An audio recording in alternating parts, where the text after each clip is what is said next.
ಇಂದು October 6 ಸೋಮವಾರದಂದು ಅತ್ಯಂತ ಶಕ್ತಿಶಾಲಿ ಅಶ್ವಿನಿ ಮಾಸದ ಹುಣ್ಣಿಮೆಯನ್ನು ಆಚರಿಸಲಾಗುತ್ತದೆ.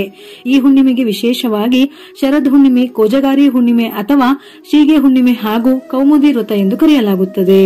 ಹಿಂದೂ ಧರ್ಮದಲ್ಲಿ ಹುಣ್ಣಿಮೆಗೆ ಬಹಳ ಪ್ರಾಮುಖ್ಯತೆ ಇದೆ. ಅದರಲ್ಲೂ ಅಶ್ವಿನಿ ಮಾಸದಲ್ಲಿ ಬರುವ ಶರದ್ ಹುಣ್ಣಿಮೆಯು ಎಲ್ಲಾ ಹುಣ್ಣಿಮೆಗಿಂತಲೂ ಬಹಳ ಶಕ್ತಿಶಾಲಿ ಹುಣ್ಣಿಮೆ. ಏಕೆಂದರೆ ಈ ಹುಣ್ಣಿಮೆಯ ದಿನದಂದು ಲಕ್ಷ್ಮೀ ದೇವಿ ವೈಕುಂಠದಿಂದ ಇಳಿದು ಬಂದು ಭೂಲೋಕದಲ್ಲಿ ಸಂಚರಿಸುತ್ತಾಳಂತೆ. ಆದ್ದರಿಂದ ನಿಮ್ಮ ಜೀವನದಲ್ಲಿ ಏನೂ ಇಲ್ಲದ ಸ್ಥಿತಿಯಿಂದ ದೊಡ್ಡ ಮಟ್ಟಕ್ಕೆ ಬೆಳೆಯಬೇಕಾದರೆ ಈ ಹುಣ್ಣಿಮೆಯ ದಿನ ತಾಯಿ ಲಕ್ಷ್ಮಿಯನ್ನು ಶ್ರದ್ಧಾ ಭಕ್ತಿಯಿಂದ ಪೂಜಿಸಿ ಆರಾಧಿಸಿ.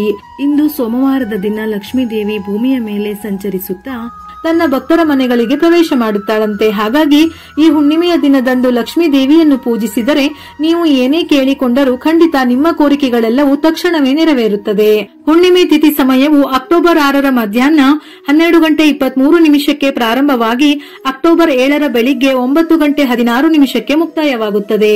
ಹುಣ್ಣಿಮೆಯ ದಿನ ತಾಯಿ ಲಕ್ಷ್ಮಿಯನ್ನು ವಿಶೇಷವಾಗಿ ಪೂಜಿಸುವುದರಿಂದ ಸಕಲವೂ ಪ್ರಾಪ್ತಿಯಾಗುತ್ತದೆ. ಅದರಲ್ಲೂ ಶರದ್ ಹುಣ್ಣಿಮೆಯ ದಿನವೇ ಅಮೃತಕ್ಕಾಗಿ ಹಾಲಿನ ಸಮುದ್ರವನ್ನು ಮಂತಿಸುವಾಗ ಈ ದಿನ ತಾಯಿ ಲಕ್ಷ್ಮಿ ಜನಿಸಿದಳೆಂದು ಪುರಾಣಗಳು ಹೇಳುತ್ತವೆ. ಈ ದಿನ ತಾಯಿ ಲಕ್ಷ್ಮಿಯ ಶಕ್ತಿಯು ಬೇರೆ ದಿನಗಳಿಗಿಂತ 100 ಪಟ್ಟು ಪ್ರಬಲವಾಗಿ ಇರುತ್ತದೆಯಂತೆ. ಹಾಗಾಗಿ ನೀವು ತಪ್ಪದೆ ಶ್ರದ್ಧಾ ಭಕ್ತಿಯಿಂದ ಲಕ್ಷ್ಮಿಯನ್ನು ಪೂಜಿಸಿದರೆ ನಿಮ್ಮ ಮನಸ್ಸಿನಲ್ಲಿರುವ ಕೋರಿಕೆಗಳು, ಧನ ಸಂಪತ್ತು ವೃದ್ಧಿ, ಅಷ್ಟೈಶ್ವರ್ಯ ಪ್ರಾಪ್ತಿ, ತಾಯಿಯ ಆಶೀರ್ವಾದವೂ ಪ್ರಾಪ್ತಿಯಾಗಿ ಲಕ್ಷ್ಮಿ ಎಂದು ಮನೆಯಲ್ಲೇ ನೆಲೆಸುತ್ತಾಳೆ.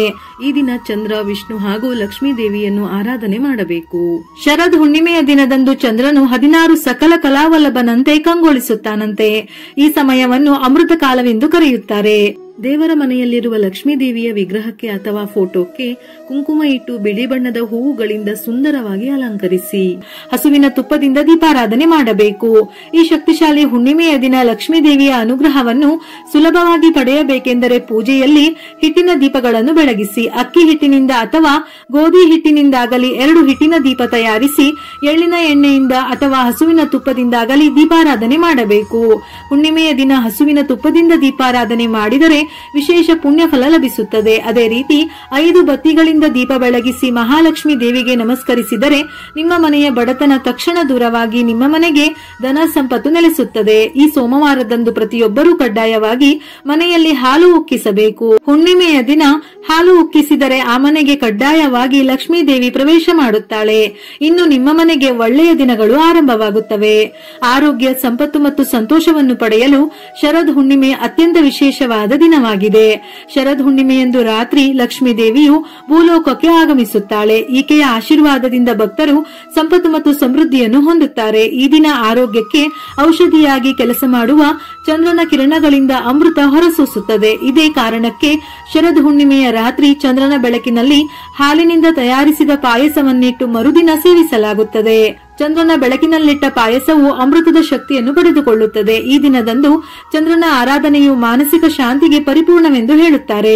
ಈ ನೈವೇದ್ಯದ ಪಾಯಸವನ್ನು ನಿಮ್ಮ ಕುಟುಂಬವೆಲ್ಲ ಪ್ರಸಾದವಾಗಿ ಸ್ವೀಕರಿಸಿದರೆ ಇನ್ನು ನಿಮ್ಮ ಜೀವನದಲ್ಲಿ ಯಾವುದೇ ಆರೋಗ್ಯ ಸಮಸ್ಯೆಗಳು ಬಾರದೆ ನಿಮ್ಮ ಆಯುಷ್ಯ ಹೆಚ್ಚುತ್ತದೆ. ಆರೋಗ್ಯ ಸಮಸ್ಯೆಗಳು ಕೂಡ ತಕ್ಷಣವೇ ದೂರವಾಗುತ್ತದೆ. ಒಬ್ಬ ಲೇವಾದೇವಿಗಾರನಿಗೆ 2 ಹೆಣ್ಣು ಮಕ್ಕಳಿದ್ದರು. ಇಬ್ಬರು ಹುಣ್ಣಿಮೆಯ ಉಪವಾಸವನ್ನು ಆಚರಿಸುತ್ತಿದ್ದರು. ಹಿರಿಯ ಮಗಳು ಹುಣ್ಣಿಮೆಯನ್ನು ಎಂದಿನಂತೆ ಸರಿಯಾಗಿ ಆಚರಿಸಿದಳು. ಆದರೆ ಕಿರಿಯ ಮಗಳು ಉಪವಾಸವನ್ನು ಅರ್ಧಕ್ಕೆ ಬಿಟ್ಟಳು. ಇದರಿಂದ ಕಿರಿ ಮಗಳಿಗೆ ಹುಟ್ಟಿದ ಮಕ್ಕಳು ಹುಟ್ಟಿದ ಕೂಡಲೇ ಸಾಯುತ್ತಿದ್ದರು. ಹೀಗಿರುವಾಗ ಒಮ್ಮೆ ಲೇವಾದೇವಿಗಾರನ ಹಿರಿಯ ಮಗಳ ಪುಣ್ಯ ಸ್ಪರ್ಶದಿಂದ ತಂಗಿಯ ಮಗು ಜೀವಂತವಾಯಿತು. ಅಂದಿನಿಂದ ಈ ಉಪವಾಸವನ್ನು ಕಟ್ಟುನಿಟ್ಟಾಗಿ ಆಚರಿಸಲಾಗುತ್ತದೆ. ಇದೇ ಶರದ್ ಹುಣ್ಣಿಮೆಯ ವ್ರತದ ಕತೆ. ಧರ್ಮ ಗ್ರಂಥಗಳ ಪ್ರಕಾರ ಶರದ್ ಹುಣ್ಣಿಮೆಯ ದಿನದಂದು ಲಕ್ಷ್ಮೀ ದೇವಿಯು ಗರುಡನ ಮೇಲೆ ಭಗವಾನ್ ವಿಷ್ಣುವಿನ ಜೊತೆ ಭೂಮಿಯ ಪ್ರವಾಸಕ್ಕೆ ಬರುತ್ತಾಳೆ. ಭಕ್ತರನ್ನು ಆಶೀರ್ವದಿಸಲು ಆಗಮಿಸುತ್ತಾಳೆ. ಆದರೆ ಕತ್ತಲಿರುವ ಮನೆಯನ್ನು ಕಂಡು ಲಕ್ಷ್ಮೀ ದೇವಿ ಬಾಗಿಲಿನಿಂದಲೇ ಹೊರ ನಡೆದಳು. ಆದರೆ ಇನ್ನು ಕೆಲವರಿಗೆ ದೇವಿ ಆಶೀರ್ವದಿಸಿದಳು. ಇದರಿಂದ ಅವರೆಲ್ಲರೂ ಸಾಲಮುಕ್ತರಾದರು ಎಂದು ಪುರಾಣಗಳು ಹೇಳುತ್ತವೆ. ಧರ್ಮಗ್ರಂಥಗಳ ಪ್ರಕಾರ ಈ ದಿನದಂದು ಇಡೀ ಪ್ರಕೃತಿಯು ಲಕ್ಷ್ಮೀ ದೇವಿಯನ್ನು ಸ್ವಾಗತಿಸುತ್ತದೆಯಂತೆ. ಈ ರಾತ್ರಿಯನ್ನು ನೋಡಲು ಎಲ್ಲಾ ದೇವತೆಗಳು ಸಹ ಸ್ವರ್ಗದಿಂದ ಭೂಮಿಗೆ ಬರುತ್ತಾರೆ. ಲಕ್ಷ್ಮೀ ದೇವಿಯು ಶುದ್ಧವಾದ ಸ್ಥಳದಲ್ಲಿ ಮಾತ್ರ ನೆಲೆಸುತ್ತಾಳೆ ಎಂದು ಹೇಳುತ್ತಾರೆ.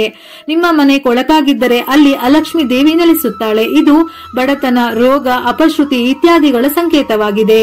ಮನೆಯಲ್ಲಿ ಉತ್ತಮ ಬೆಳಕು ಇರಬೇಕು, ಕತ್ತಲೆ ಇರಬಾರದು. ಧಾರ್ಮಿಕ ನಂಬಿಕೆಗಳ ಪ್ರಕಾರ ಲಕ್ಷ್ಮೀ ದೇವಿಯು ಶುದ್ಧವಾದ ಹಾಗೂ ಬೆಳಕಿನ ಸ್ಥಳಗಳನ್ನು ಇಷ್ಟಪಡುತ್ತಾಳೆ. ಶರದ್ ಹುಣ್ಣಿಮೆಯ ದಿನದಂದು ರಾತ್ರಿ ಮನೆಯ ಮುಖ್ಯ ಬಾಗಿಲನ್ನು ತೆರೆದಿಡಿ. ನೀವು ಮನೆಯ ಮುಖ್ಯ ಬಾಗಿಲನ್ನು ಮುಚ್ಚಿದ ಬಾಗಿಲನ್ನು ನೋಡಿದ ನಂತರ ಲಕ್ಷ್ಮೀ ದೇವಿಯು ಹೊರಗಿನಿಂದ ಹಿಂತಿರುಗುತ್ತಾಳೆ. ಈ ಕಾರಣಕ್ಕಾಗಿಯೇ ಮನೆಯ ಮುಖ್ಯ ಬಾಗಿಲನ್ನು ತೆರೆದಿಟ್ಟರೆ ಶ್ರೇಷ್ಠ.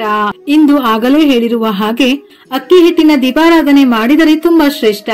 ಅಕ್ಕಿ ಹಿಟ್ಟಿಗೆ ಸ್ವಲ್ಪ ಅರಿಶಿನ, ತುಪ್ಪ ಮತ್ತು ಹಸಿ ಹಾಲು ಅಥವಾ ನೀರನ್ನು ಸೇರಿಸಿ ದೀಪವನ್ನು ತಯಾರಿಸಿ ಮೇಲೆ ಹೇಳಿದ ರೀತಿ ದೀಪ ಬೆಳಗಿದರೆ ಲಕ್ಷ್ಮಿಯ ಅನುಗ್ರಹದಿಂದ ಆಯುರ ಆರೋಗ್ಯ ಪ್ರಾಪ್ತಿಯಾಗಿ ಧನ ಸಂಪತ್ತು ವೃದ್ಧಿಯಾಗುತ್ತದೆ.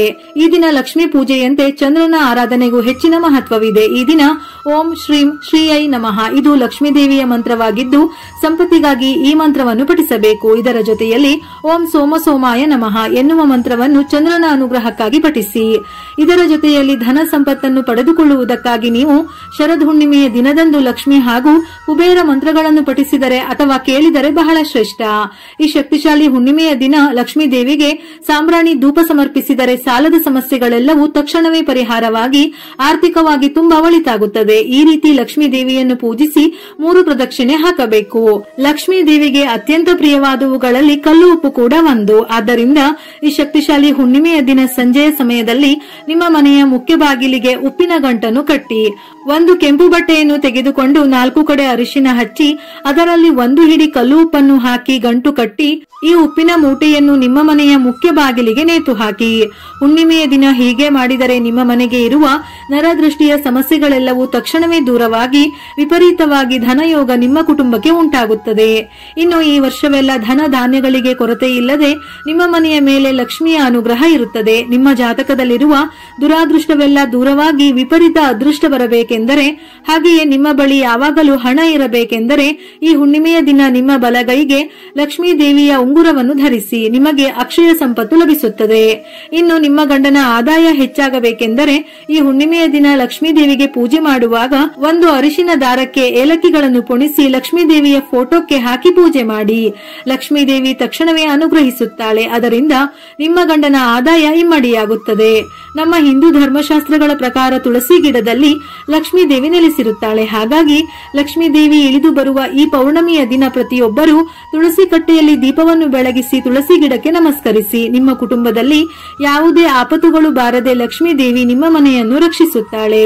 ವಿಶೇಷವಾಗಿ ಈ ಹುಣ್ಣಿಮೆಯ ದಿನ ಸಂಜೆ ಸಮಯದಲ್ಲಿ ಅಶ್ವತ್ಥ ಮರದ ಕೆಳಗೆ ಎಳ್ಳಿನ ಎಣ್ಣೆಯಿಂದ ದೀಪ ಬೆಳಗಿಸಿ 5 ಪ್ರದಕ್ಷಿಣೆ ಹಾಕಿ ಅಶ್ವತ್ಥ ಮರವನ್ನು ಮುಟ್ಟಿ ನಮಸ್ಕರಿಸಿ. ಹೀಗೆ ಯಾರು ಮಾಡುತ್ತಾರೋ ಅಂತವರಿಗೆ ಕೋಟಿ ಜನ್ಮಗಳ ಪುಣ್ಯ ಫಲ ಲಭಿಸಿ ಅಕ್ಷಯ ಭೋಗ ಭಾಗ್ಯಗಳು ಪ್ರಾಪ್ತವಾಗುತ್ತದೆಯಂತೆ. ಈ ದಿನ ವಿಶೇಷವಾಗಿ ತಾಯಿ ಲಕ್ಷ್ಮಿಯನ್ನು ತಪ್ಪದೆ ಪೂಜಿಸಿ ದೀಪಾರಾಧನೆ ಮಾಡಿ ಹಾಲಿನಿಂದ ಪಾಯಸವನ್ನು ತಯಾರಿಸಿ ಇಂದು ರಾತ್ರಿ ಚಂದ್ರನ ಬೆಳಕಿಗೆ ಇಟ್ಟು ಮರುದಿನ ಸೇವಿಸಿ. ಇದರಿಂದ ತಾಯಿ ಲಕ್ಷ್ಮಿಯ ಅನುಗ್ರಹ ಖಂಡಿತ ಪ್ರಾಪ್ತಿಯಾಗುವುದಲ್ಲದೆ ಧನ ಸಂಪತ್ತು ವೃದ್ಧಿಯಾಗುತ್ತದೆ. ವಿಡಿಯೋ ಇಷ್ಟ ಆಗಿದ್ದಲ್ಲಿ ಮರೆಯದೆ ಲೈಕ್ ಕೊಟ್ಟು ನಿಮ್ಮವರಿಗೆ ಶೇರ್ ಮಾಡಿ. ಇದೇ ರೀತಿಯ ಮನಮುಟ್ಟುವ ಉಪಯುಕ್ತ ಮಾಹಿತಿಗಳಿಗಾಗಿ ಮತ್ತೆ ಭೇಟಿಯಾಗೋಣ.